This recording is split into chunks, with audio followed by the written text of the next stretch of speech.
17. Wer thou auch seist, am Abend tritt hinaus aus deiner Stube, drin du alles weißt, als letztes vor der Ferne liegt dein Haus, wer thou auch seist. Rilke. Note 357. Whoever you are, go out into the evening, leaving your room, of which you know each bit. Your house is the last before the infinite, whoever you are. As translated by C.F. MacIntyre, Rilke Selected Poems, Berkeley, University of California Press, 1940, page 21, editors, endnote 357. While Reston continued to remain curious about the properties of the house, he had absolutely no desire to return there. He was grateful to have survived and smart enough not to tempt fate twice. Sure, I was obsessed at first, we all were, he says in the Reston interview, but I got over it pretty quick. My fascination was never the same as Navy's. I enjoy my life at the university, my colleagues, my friends there, the woman I've started to see. I've no desire to court death. After we escaped, going back to the house just didn't interest me. Navidson had a completely different reaction. He could not stop thinking about those corridors and rooms. The house had taken hold of him. In the months following his departure from Ash Tree Lane, he stayed at Reston's apartment, alternately sleeping on the couch and the floor, continuously surrounded by books, proofs, and notebooks packed with sketches, maps, and theories. I put Navy up because he needed help, but when the sample analysis brought back minimal results, I knew the time had come to have a heart-to-heart with him about the future. The Reston interview again. As we witnessed for ourselves, following their meeting with Dr. O'Geary, Navidson and Reston both return home. Reston breaks open a bottle of Jack, pours 2 three-finger glasses, and holds one to his friend. A little time passes. They finish a second drink. Reston gives it his best shot. Navy, he says slowly. We made a hell of a try, but now we're at a dead end and you're broke. Isn't it time to contact National Geographic or the Discovery Channel? Navidson does not respond. We can't do this thing alone. We don't need to do it alone. Navidson puts his drink down and after a long, uncomfortable silence, nods. Okay. Tomorrow morning we'll call them. We'll send them invitations. We'll get the ball rolling. Reston sighs and refills their glasses for a third time. I'll drink to that. Here's to opening things up, Navidson says by way of a toast. Then glancing at the photograph of Karen and the children he keeps by the sofa, adds, and here's to me going home. After that, we got pretty drunk, the Reston interview. Something neither of us had done in a long while. When I packed it in, Navy was still awake, still drinking, writing in some journal he had. Little did I know what he had planned.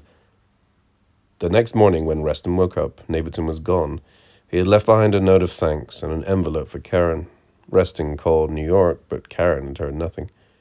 A day later he drove to the house. Navidson's car sat in the driveway. Reston wheeled himself to the front door. It was unlocked. I sat there for an hour and a half at least before I could get the guts to go in. But as Reston eventually found out, the house was empty, and most startling of all, the hallway that had loomed for so long in the east wall was gone. Why did Navidson go back to the house? A great deal of speculation has gone into determining the exact reason why Navidson chose to re-enter the house. It is a question that Navidson record never deals with specifically, and which, after several years of intense debate, has produced no simple answer. Currently, there are 3 schools of thought. 1. The Kellogg and Antwork claim. 2. The Bister-Frieden-Josephson criteria. 3. The Haven-Slocum theory. Though it would be impossible here to address all their respective nuances, at the very least, some consideration needs to be given to their views. Note 358. While bits and pieces of these readings still circulate, they have yet to appear anywhere in their entirety. Purportedly, Random House intends to publish a complete volume, though the scheduled release is not until the fall of 2001. Endnote 358. On July 8, 1994, at the Symposium for the Betterment of International Cultural Advancement, held in Reykjavik, Iceland, Jennifer Kellogg and Isabel Antwork presented their paper on the meaning and authority of title in the 20th and 21st century.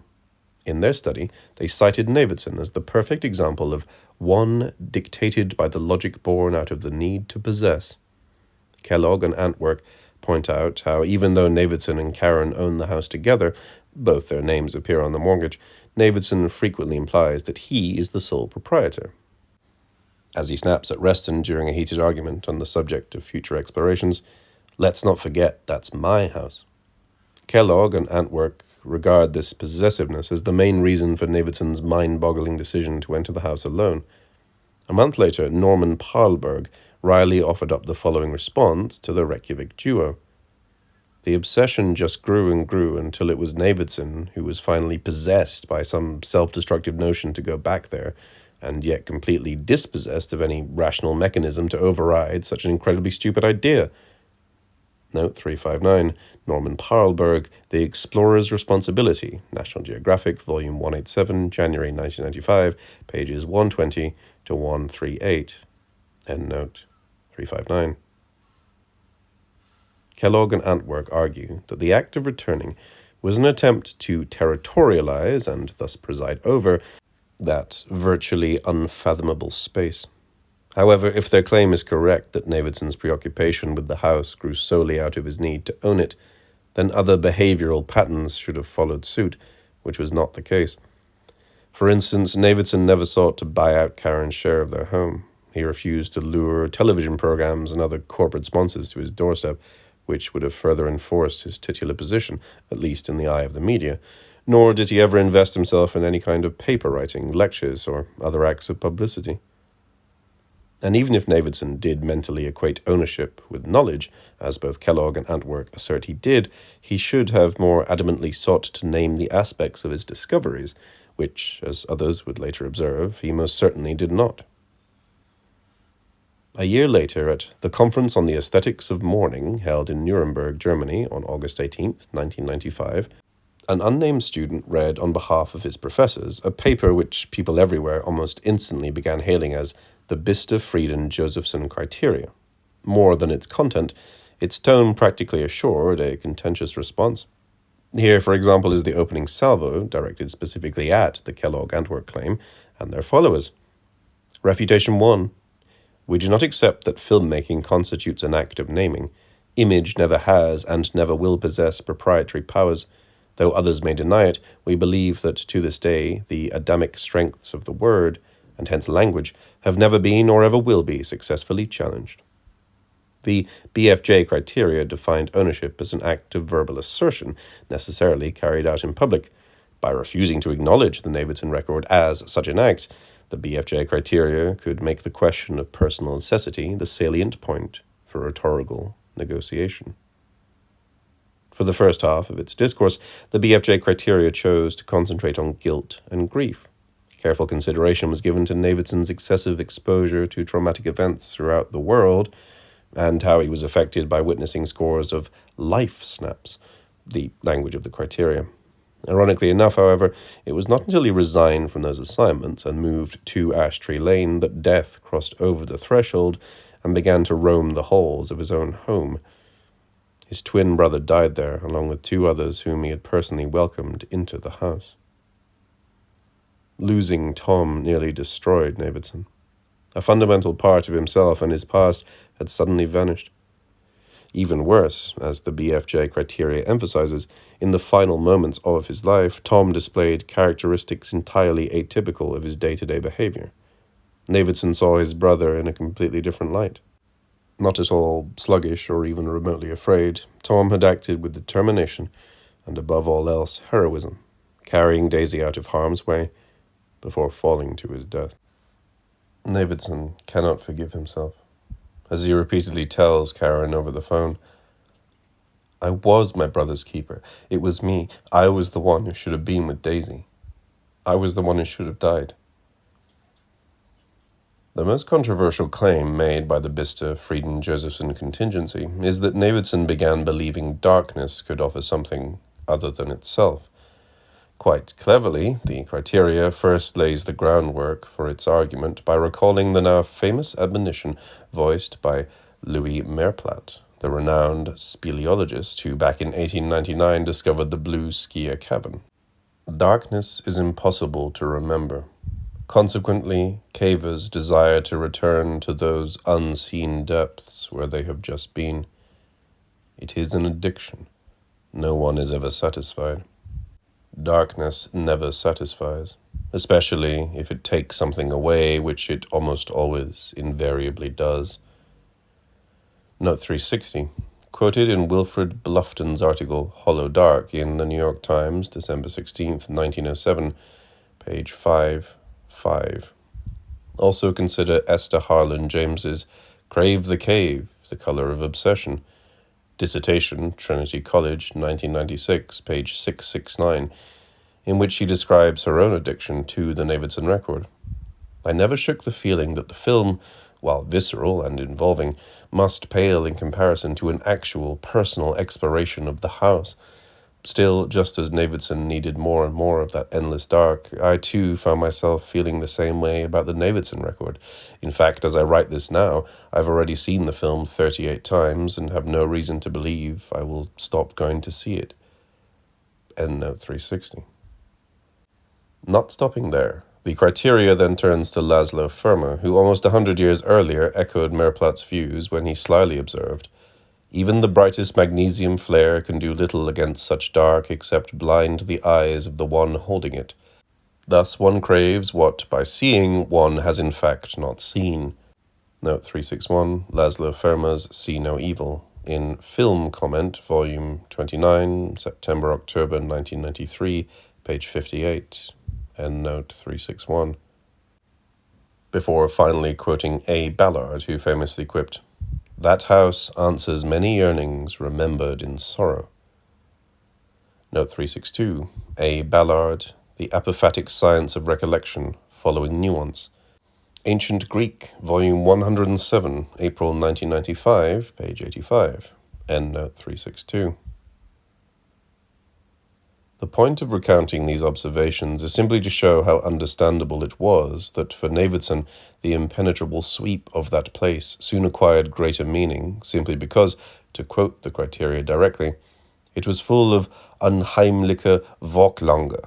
Note 363, ghostly anticipation, editors, Endnote 363, and thus represented a means to his own personal propitiation. The sharp-bladed tactics of the BFJ criteria, however, are not so naive as to suddenly embrace Navidson's stated convictions about what he might find. Instead, the criteria quite adroitly acknowledges that when Tom died, every angry, rueful, self-indicting tangle within Navidson suddenly lit up, producing projections powerful and painful enough to occlude, deny, and cover the only reason for their success in the first place. The blankness of that place, the utter and perfect blankness. It is nevertheless the underlying position of the Bicester Frieden Josephson criteria that Navidson in fact relied on such projections in order to deny his increasingly more powerful and motivating Thanatos. In the end, he sought nothing less than to see the house exact its annihilating effects on his own being. Again, quoting directly from the criteria, Navidson has one deeply acquired organizing perception. There is no hope of survival there. Life is impossible, and therein lies the lesson of the house, spoken in syllables of absolute silence, resounding within him like a faint and uncertain echo. If we desire to live, we can only do so in the margins of that place.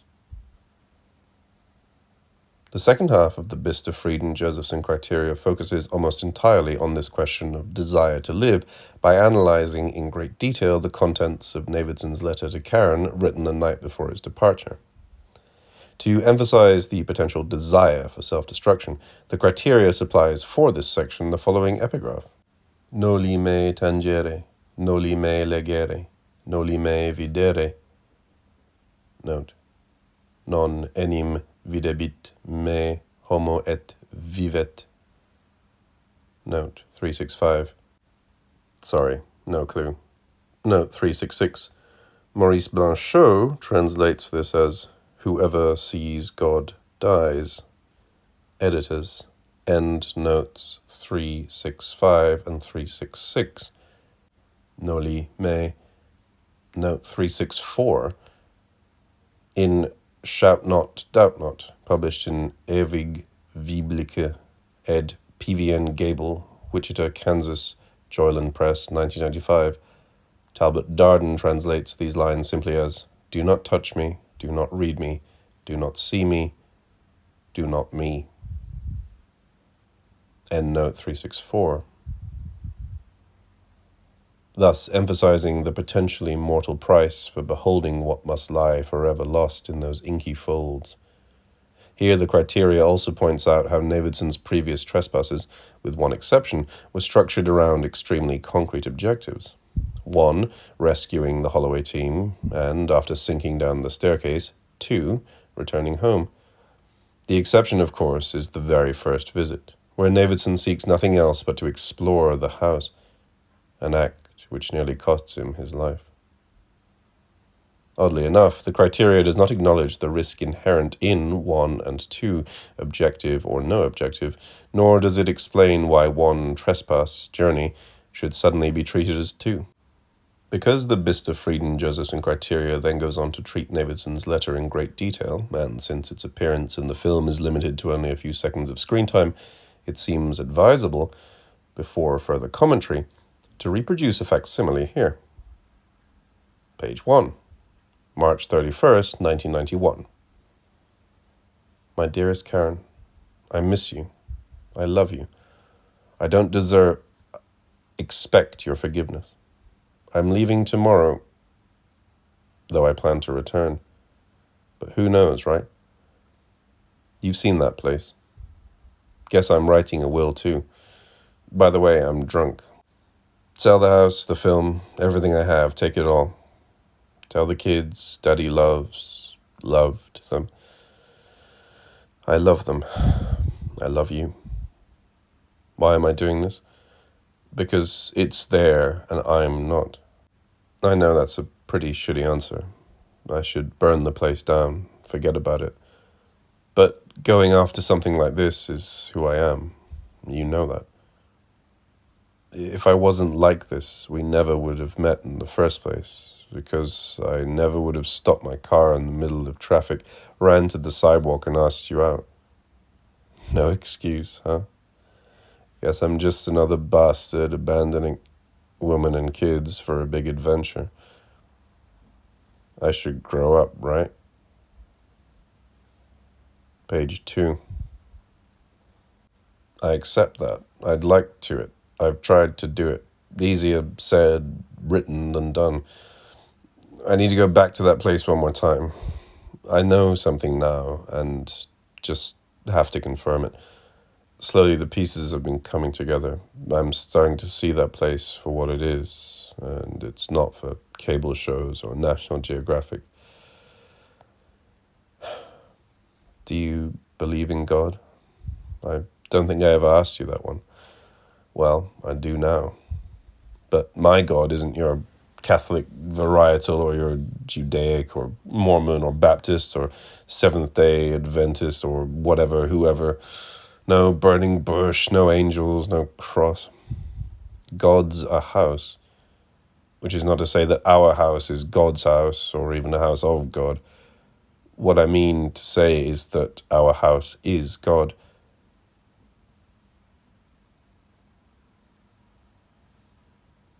Think I've lost my mind? Maybe just really drunk. Pretty crazy, you have to admit. I just made God a street address. Forget all that last part. Just forget. Page 3. Yeah. I miss you. I won't reread this. If I do, I'll throw it away and write something terse, clean, and sober, and all locked up. You know me so well. I know you'll strip out the alcohol fumes, the fear, the mistakes, and see what matters. A code to decipher written by a guy who thought he was speaking clearly. I'm crying now. I don't think I can stop. But if I try to stop, I'll stop writing, and I know I won't start again. I miss you so much. I miss Daisy.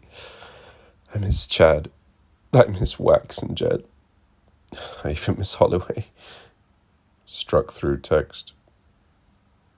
And I miss Hanson and Latigo and PFC Miserette, Benton and Carl and Reggio and First Lieutenant Necklebend and of course Zips. N struck through text. And now I can't get Deliel out of my head. Deliel, the name I gave to the girl in the photo that won me all the fame and glory. That's all she is, Karen. Just the photo. And now I can't understand anymore why it meant so much to me to keep her a secret, a penance or something. Inadequate. Well, there. It's said. But the photo, that's not what I can't get out of my head right now. Page 4. Not the photo. That thing. But who was she before 1/60th of a second sliced her out of thin air and won me the Pulitzer, though that didn't keep the vultures away. I did that by swinging my tripod around, though that didn't keep her from dying 5 years old Daisy's age, except she was picking at a bone. You should have seen her, but her little girl squatting in a field of rock, dangling a bone between her fingers. I miss. But I didn't miss. I got her along with the vulture in the background when the real vulture was the guy with the camera preying on her. It was fuck Pulitzer Prize. Doesn't matter if she was already 10 minutes from dying. I took 3 minutes to snap a photo. Should have taken 10 minutes taking her somewhere so she wouldn't go away like that. No family, no mother, no days, no people, just a vulture and a fucking photojournalist. I wish I were dead right now. I wish I were dead. That poor little baby. This god awful. Page 5. World. I'm sorry, I can't stop thinking of her. Never have, never will. Can't forget how I ran with her. Like, where was I going to really run? I was 12 miles from nowhere. I had no one to her, to no window to pass her through out of harm's way. No Tom there. I was no Tom there. And then that tiny bag of bones just started to shake and it was over. She died right in my hands. The hands of the guy who took 3 minutes, 2 minutes, whatever, a handful of seconds to photograph her, and now she was gone. That poor little girl in this god-awful world. I miss her.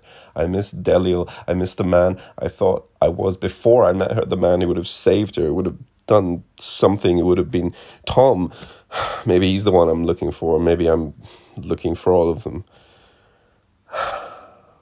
I miss you. I love you. There's no second I've lived you can't call your own. Navy. Note 367. Reminding me here, that line about the code to decipher. How the greatest love letters are always encoded for the one and not the many. End note 367.